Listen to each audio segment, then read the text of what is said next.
loved cats. This self-proclaimed ultimate crazy cat lady turned her life upside down, but there was a reason for her madness. For years, she had remained an urban legend.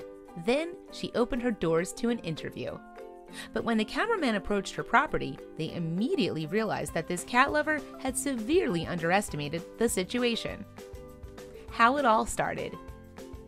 The year was 1992, and Linnea Latanzio's dad needed her help to pick out some new cats to replace the two who had passed away. The California resident was so excited when she headed to the animal shelter, she wound up bringing home 15 kittens. Before the year was over, Latanzio had rescued 96 cats. She realized she had reached the point of no return. In over her head. I like cats because they are independent, they are beautiful, they are just graceful, and I enjoy watching them, Latanzio shared with Barcroft TV. It was obvious that limiting herself to a few furry friends wouldn't cut it for her. When I first started this endeavor, it was out of my own pocket for 7 years. I spent my retirement, I sold my car, I sold my wedding ring, she shared. But she didn't realize that she was in way over her head. Lowering medical costs. To keep the feline's medical costs down, Latanzio became a veterinarian technician in 1993. This also taught her how to make her cats' lives a little better. But the feline population in her home grew, and soon she found herself overwhelmed. As the kitties overran her home, she decided she needed help. The sanctuary.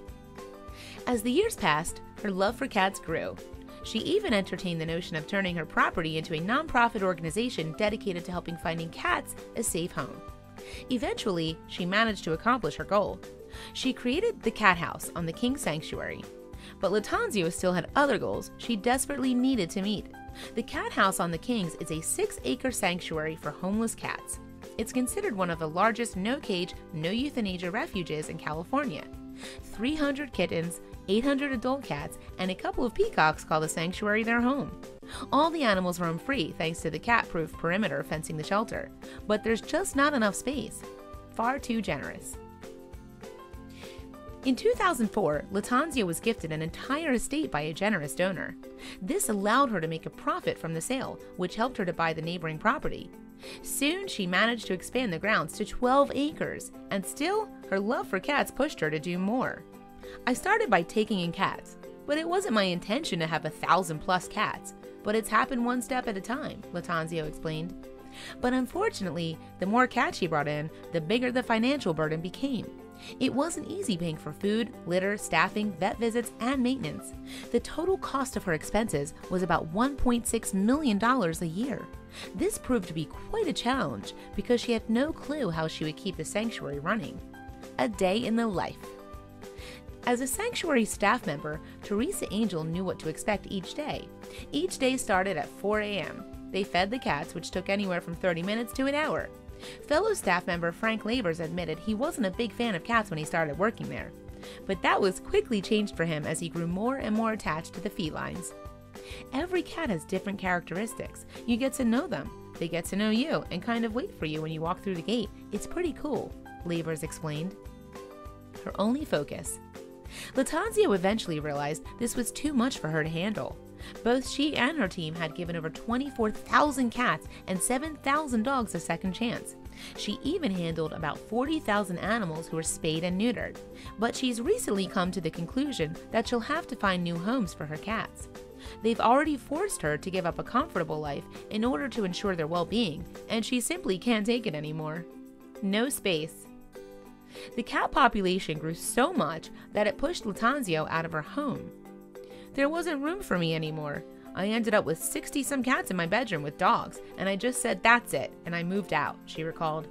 Shortly after that, she moved to a trailer home parked on her property. But the felines wanted to take over that space too.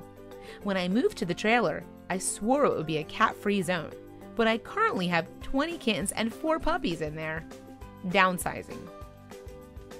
I went from a 4,200 square foot 5-bedroom home with a pool, a wet bar, and a view of the river to a 1,600 square foot mobile home with a view of a rusty metal shed, Latanzio said. Her home was taken over by her cats. The cats are fed by the staff in the kitchen. There's also a wood stove room for them to keep warm in. There's even an indoor kitty garden to make it easier for cats who are used to indoor living. They have a condo room with food, water, benches, and beds for the cats to nap on. Sanctuary perks. The sanctuary offers amenities like ICU, a hospital, and a kitten in a senior quarantine zone where felines in critical condition stay. A vet checks up on them once a week to make sure all the animals are okay. The staff also takes each animal to the vet for daily checkups, and they have 7 vet techs on duty. Friendly and ready to go. Latanzia's love and admiration for her cats has no bounds. Unfortunately, her finances do have their limits. Maintaining the sanctuary is tough, so she's trying to find new homes for some of her kitties. In fact, she has more than 500 of them who are friendly and ready to go to a new and loving family.